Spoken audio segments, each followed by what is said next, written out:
인생을 숙제하듯 살지 말고 축제하듯 살자. 평생을 희생하며 살아온 우리에게 이보다 더 와닿는 말이 또 있을까요?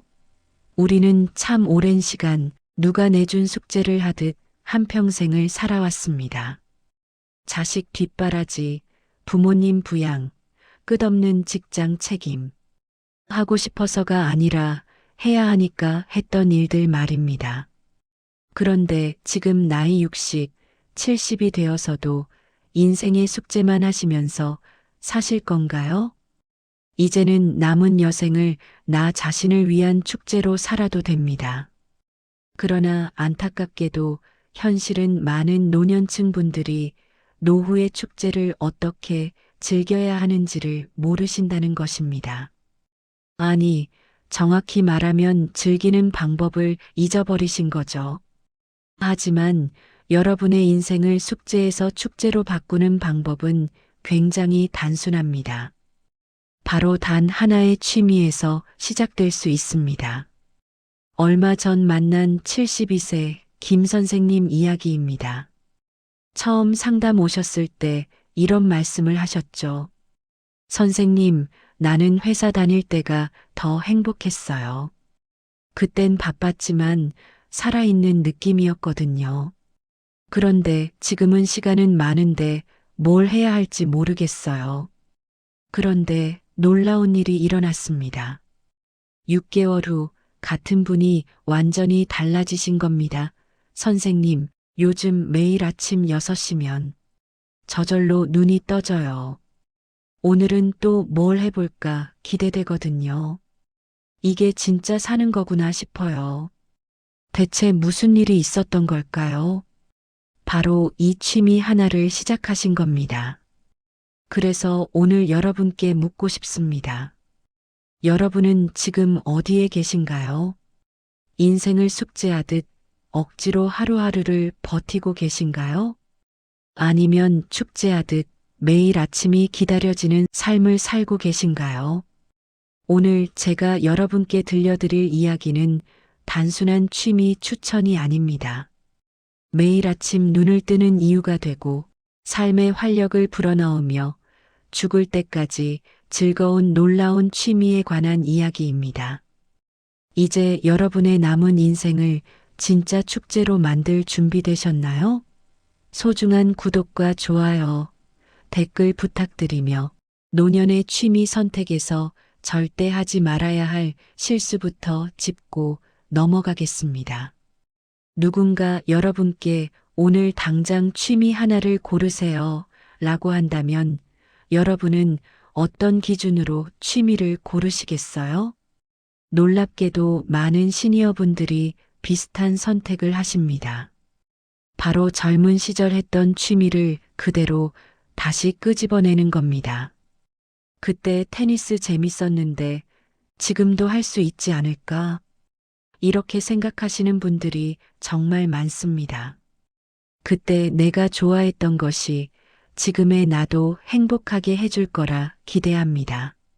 하지만 30대의 취미와 70대의 취미는 근본적으로 목적이 다릅니다. 젊었을 때의 취미는 스트레스 해소용이었습니다. 치열한 직장 생활, 생계의 압박에서 잠시 벗어나는 탈출구였죠. 그래서 취미를 위해 돈 쓰는 것도 아깝지 않았고 실증이 나면 과감히 바꿨습니다. 올해는 볼링, 내년에는 자전거, 취미를 바꾸는 것도 하나의 희열이었습니다. 하지만 지금은 다릅니다. 여러분에게 필요한 건 탈출이 아니라 의미입니다. 아침에 눈 뜰 이유, 오늘을 기대하는 이유, 삶을 움직이게 하는 중심이 필요합니다. 심리학에서는 이것을 지속 가능한 행복이라고 부릅니다. 일시적인 즐거움이 아니라 오래도록 삶의 질을 높여주는 상태를 말합니다. 노년의 취미도 마찬가지입니다. 하루 이틀 재미있는 게 아니라 10년, 20년 후에도 여전히 의미 있고 즐거운 활동이어야 합니다. 그렇다면 어떤 취미가 지속 가능한 행복을 줄 수 있을까요? 노년학자들과 심리학자들이 수십 년간 연구하고 분석한 끝에 드디어 하나의 답을 찾아냈습니다. 평생 즐길 수 있는 취미에는 반드시 갖춰야 할 4가지 황금 조건이 있다는 것입니다. 첫 번째 조건은 경제성입니다. 취미가 부담이 되면 안 됩니다. 돈 걱정 때문에 즐거움이 사라지는 순간, 그건 취미가 아니라 스트레스가 됩니다. 매달 큰 돈이 들어가는 취미는 처음엔 좋아도 나중엔 부담으로 다가옵니다. 두 번째 조건은 지속 가능성입니다. 70세에 시작해서 90세까지 할 수 있어야 합니다. 몸이 조금 불편해져도 기력이 예전만 못해도 계속할 수 있는 것이어야 합니다. 나이가 들수록 더 깊어지고 더 풍성해지는 취미가 진짜 좋은 취미입니다. 세 번째 조건은 건강, 특히 뇌 건강입니다. 신체 건강도 중요하지만 노년에 가장 무서운 건 인지 기능의 저하입니다. 치매를 예방하려면 단순히 시간을 때우는 취미가 아니라 뇌를 끊임없이 자극하는 취미가 필요합니다. 네 번째 조건은 사회적 연결성입니다. 혼자만 하는 취미는 한계가 있습니다. 사람들과 만나고 이야기를 나누고 경험을 공유할 수 있는 취미여야 합니다. 노년의 가장 큰 적은 병이 아니라 외로움입니다. 그렇다면 여러분이 이 4가지 조건 중에서 가장 중요하면서 현실적으로 따져봐야 할 게 뭘까요? 바로 돈 문제입니다. 첫 번째 조건은 돈 걱정 없는 취미여야 합니다. 여러분, 솔직하게 생각해 보세요. 매달 큰 돈이 나가는 취미를 평생 유지할 자신 있으십니까? 비싼 장비와 잦은 출장 비용으로 결국 취미를 포기했던 66세 이 선생님의 이야기처럼 노년의 취미는 경제적 부담이 커지면 순수한 즐거움이 아닌 스트레스가 됩니다. 취미는 즐기는 것이지 투자나 본전을 생각해서는 안 됩니다. 노년의 취미는 연금 생활에 부담이 되지 않도록 한 달에 5만 원에서 10만 원 이내로 지속 가능해야 합니다. 돈 걱정 없이 오히려 작은 수입까지 생긴다면 평생 즐길 수 있겠죠. 그렇다면 돈 걱정 없이 평생 즐길 수 있는 취미는 무엇이 있을까요? 첫 번째는 걷기입니다. 에이, 걷기가 무슨 취미야? 라고 하실 수 있지만 이것은 그냥 걷기가 아닙니다. 일본 연구에 따르면 하루 3,000보만 늘려도 의료비가 5.2% 감소합니다. 걷기는 돈이 안 드는 게 아니라 돈을 벌어다 주는 취미입니다. 운동화 한 켤 내면 충분하고 캐시워크 같은 앱을 활용하면 포인트도 쌓여 심리적 보상까지 얻을 수 있습니다. 두 번째는 텃밭 가꾸기입니다. 연간 3만 원에서 5만 원 정도의 저렴한 이용료로 주말 농장이나 도시 텃밭을 가꿀 수 있습니다. 직접 키운 채소로 식비를 절약하며 취미를 즐기는 셈이죠. 더 중요한 것은 흙을 만지고 식물을 돌보는 행위 자체가 우울감을 낮춰주고 마음을 평화롭게 합니다. 내일 아침 텃밭을 기대하는 설렘이 삶의 기쁨을 만들어줍니다. 세 번째는 노래 부르기입니다. 추가 장비 없이 목소리만 있으면 됩니다. 동네 시니어 노래 교실은 무료이거나 월 2만 원 정도로 저렴합니다. 놀랍게도 노래를 부르면 복식 호흡으로 심장과 폐 건강이 좋아지고 혈압도 안정됩니다. 스트레스가 날아가니 우울증 약 먹을 일도 없죠. 병원비 아끼는 것이 진짜 절약입니다. 심리학적으로 볼 때 비용이 적게 드는 취미일수록 더 자주, 더 꾸준히 하게 됩니다. 걷기처럼 지금 당장 현관문만 열면 되는 취미를 가진 사람들은 심리적으로도 더 자유롭습니다. 이거 그만둬도 아깝지 않아라는 여유가 있어야 취미를 더 오래 지속하게 됩니다. 하지만 경제적으로 부담이 없어도 몸이 따라주지 않으면 무슨 소용일까요? 80세, 90세가 되어서도 계속할 수 있는 취미는 과연 무엇일까요? 두 번째 조건은 90세까지 가능한 취미여야 합니다. 63세에 테니스를 시작했던 정 선생님은 5년 후 50견으로 라켓을 놓아야 했고 동호회 사람들과도 멀어졌습니다. 60대엔 괜찮았던 몸이 70대, 80대엔 다를 수 있습니다. 노년의 취미는 나이가 들어도 체력이 예전 같지 않아도 계속할 수 있어야 합니다. 60대에 시작해서 90세까지도 할 수 있는 취미, 그것이 진정한 평생 취미입니다. 그렇다면 어떤 활동이 이 조건을 충족할까요? 첫 번째 취미는 서예입니다.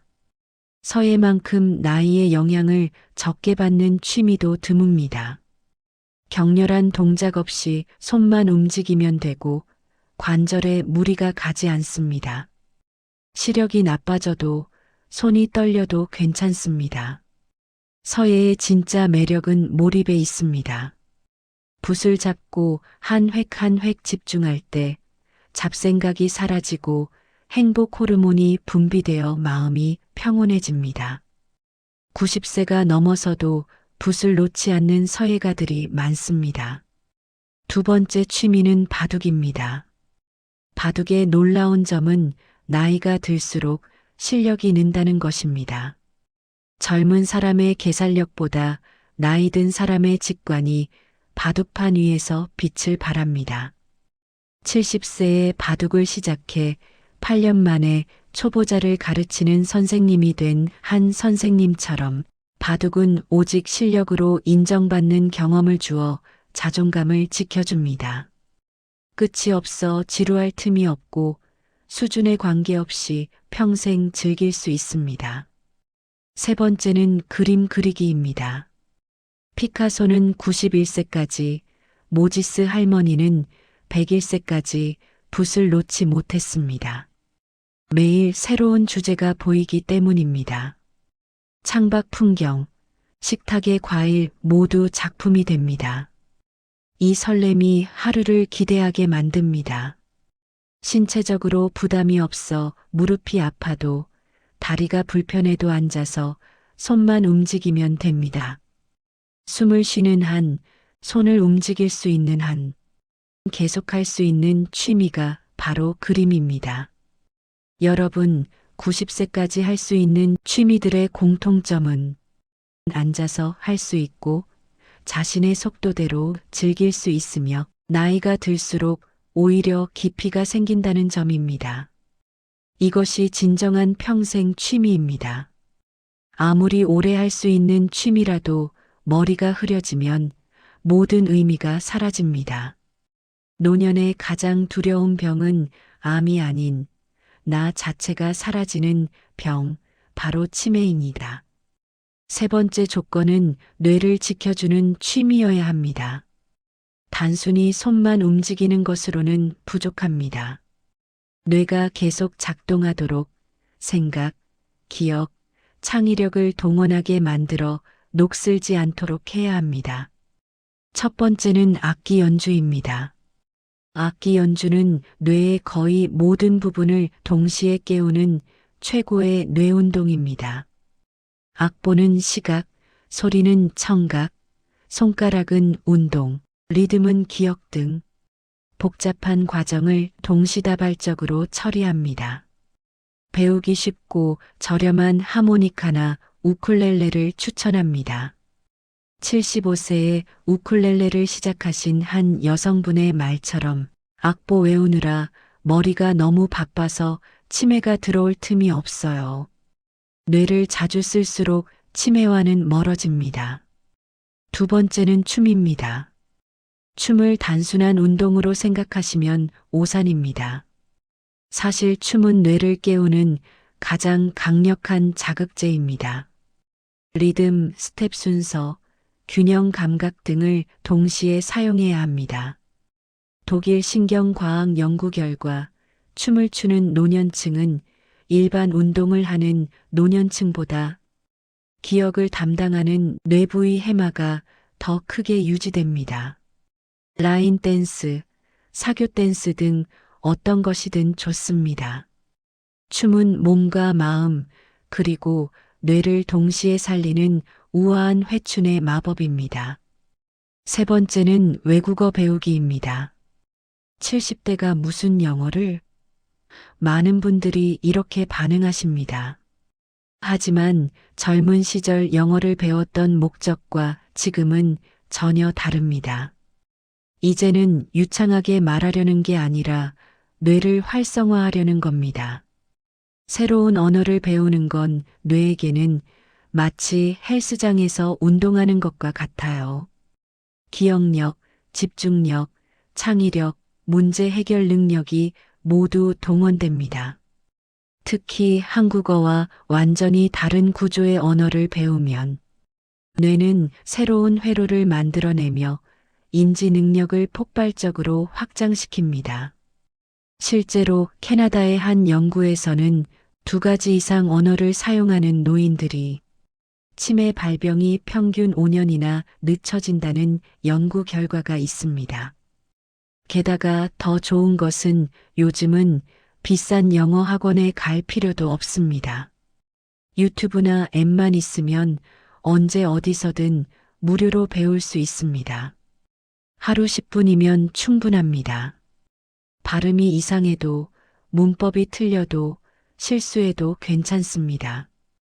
완벽할 필요는 전혀 없습니다. 중요한 건 실수하면서도 꾸준히 뇌를 계속 일하게 만드는 것입니다. 한번 상상해 보세요. 공항에서 외국인에게 헬로 나이스 투 미츄라고 말하는 자신의 모습을 말이죠. 그 순간의 자신감과 성취감이 여러분의 뇌를 깨우고 삶 전체에 다시 에너지를 불어넣을 것입니다. 그렇다면 뇌 건강을 지키는 취미들의 공통점이 뭘까요? 바로 적절한 도전입니다. 너무 쉬우면 뇌가 자극받지 않고 너무 어려우면 포기하게 됩니다. 딱 조금 어려운 정도, 노력하면 할 수 있는 정도가 가장 좋습니다. 이 조금 어려운 도전이 여러분의 뇌를 계속 깨어있게 만들어줄 것입니다. 그런데 말입니다. 돈 걱정 없고 나이 들어도 건강하면 충분할까요? 아닙니다. 노년을 위협하는 진짜 적은 따로 있습니다. 네 번째 조건은 외로움을 이기는 취미여야 합니다. 노년의 담배보다 무섭고 술보다 위험한 게 있습니다. 뭘까요? 바로 외로움입니다. 인간은 본능적으로 사회적 동물입니다. 다른 사람과의 교류 없이는 살 수 없습니다. 외로움은 단순히 마음이 쓸쓸한 게 아닙니다. 외로움은 실제로 육체를 병들게 하는 독입니다. 영국의 한 연구에서는 외로움이 하루에 담배 15개비를 피우는 것만큼 건강을 해친다고 밝혔습니다. 혼자만의 취미도 좋지만 다른 사람과 연결될 수 있는 취미는 차원이 다릅니다. 그렇다면 어떤 취미가 사람들과 자연스럽게 만나게 해줄까요? 첫 번째는 합창단, 실버 합창입니다. 노래요? 나는 음치인데요. 많은 분들이 이렇게 손사래를 치십니다. 하지만 합창단은 솔로 가수를 뽑는 게 아닙니다. 함께 노래 부를 사람을 찾는 겁니다. 그런데 합창의 진짜 매력은 노래 자체에 있지 않습니다. 바로 동시성입니다. 여러 사람이 같은 순간, 같은 리듬, 같은 호흡으로 목소리를 맞추며 하나의 노래를 완성합니다. 이 경험이 강력한 유대감을 만들어냅니다. 심리학 연구에 따르면 함께 노래 부르는 행위는 사랑. 호르몬인 옥시토신을 분비시켜 친밀감을 더욱 빠르게 형성한다고 합니다. 그리고 일주일에 한두 번 연습을 가는 것 자체가 규칙적인 사회 활동이 됩니다. 다음 주 화요일에 연습 있지 하는 기대감이 생깁니다. 내가 빠지면 소프라노 파트가 약해진다는 책임감도 생깁니다. 두 번째는 동호회와 모임 활동입니다. 구 동호회, 춤 동호회, 등산 모임 무엇이든 좋습니다. 공통의 관심사를 가진 사람들이 모이면 자연스러운 대화가 오갑니다. 이번에 연습하는 춤은 좀 어렵지 않나요? 다음 주에 어디 갈까요? 이런 대화가 일상의 활력을 불어넣죠. 동호회의 가장 큰 장점은 나이, 학력, 직업이 중요하지 않다는 겁니다. 오직 그 취미에 대한 열정만 있으면 됩니다. 평생 만나지 못했을 사람들과 친구가 되고 70대에 새로운 단짝이 생기기도 해요. 여러분 중에도 이런 분 있을 거예요. 나는 사람들이랑 어울리는 게 부담스러워라고 생각하시는 분들 말입니다. 괜찮습니다. 처음엔 다 어색해요. 하지만 같은 관심사를 가진 사람들끼리는 금방 가까워집니다. 몇 번만 나가보면 어느새 웃으며 농담하는 자신을 발견하게 될 거예요. 인간에게는 소속감이 필요합니다. 어딘가에 속해 있다는 느낌, 나를 기다리는 사람들이 있다는 느낌, 그 안에서 내 역할이 있다는 느낌. 이게 우리를 살아있게 만듭니다. 세 번째는 자원봉사입니다. 내가 누굴 도와요? 내가 도와달라 그래야지. 이렇게 말씀하시는 분들 참 많습니다. 하지만 놀라운 반전이 있습니다. 봉사는 받는 사람보다 하는 사람이 더 행복해진다는 사실입니다. 심리학 연구에 따르면 누군가를 돕는 행동을 할 때 뇌에서는 도파민과 옥시토신 같은 행복 호르몬이 분비됩니다. 그 결과 우울감은 줄고 삶의 만족도는 높아집니다. 특히 내가 누군가에게 도움이 된다는 사실이 얼마나 큰 자존감을 주는지 아시나요? 이제 가족을 넘어 사회를 위해 기여할 수 있는 시간이 찾아온 것입니다. 누군가를 돌보며 누군가의 하루를 밝히는 그 경험은 돈으로도 살 수 없는 깊은 보람을 남깁니다. 그런데 사람과의 관계는 저절로 이어지지 않습니다. 사회적 관계가 오래 지속되려면 4가지 조건이 필수적입니다. 첫째, 정기적인 만남이 있어야 합니다. 둘째, 공동의 목표나 활동이 있어야 합니다.